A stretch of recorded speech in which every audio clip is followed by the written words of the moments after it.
Madam, ಈಗ ಮೂಡ ವಿಚಾರವಾಗಿ BJP ಮೈಸೂರಲ್ಲಿ ಪ್ರತಿಭಟನೆ ಮಾಡ್ತದೆ, ತಾವೊಬ್ಬರು ಸಚಿವರಾಗಿ ಇದಕ್ಕೆ ಏನು ಪ್ರತಿಕ್ರಿಯೆ ಕೊಡ್ತೀರಿ ಅಂತ?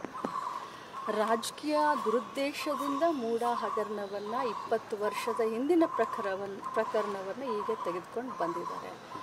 ಅವರು ಯಾಕೆ ಈ ರೀತಿಯ ಪದಯಾತ್ರೆ ಮಾಡ್ತಾ ಇದ್ದಾರೆ? ಅವರು ಜನರಿಗೋಸ್ಕರ ಪದಯಾತ್ರೆ ಮಾಡ್ತಾ ಇದ್ದಾರೆ? ಜನಸಾಮಾನ್ಯರ ಕಷ್ಟಗಳಿಗೆ ಸ್ಪಂದಿಸಲಿಕ್ಕೆ ಪದಯಾತ್ರೆ ಮಾಡ್ತಾ ಇದ್ದಾರೆ? ಕರ್ನಾಟಕ ರಾಜ್ಯದ ನೆಲಕ್ಕೋಸ್ಕರ, ಜಲಕ್ಕೋಸ್ಕರ ಪದಯಾತ್ರೆ ಮಾಡ್ತಾ ಇದ್ದಾರೆ? ಇಲ್ಲ, ಇದು ಅವರ ರಾಜಕೀಯ ದುರುದ್ದೇಶಕ್ಕೋಸ್ಕರ.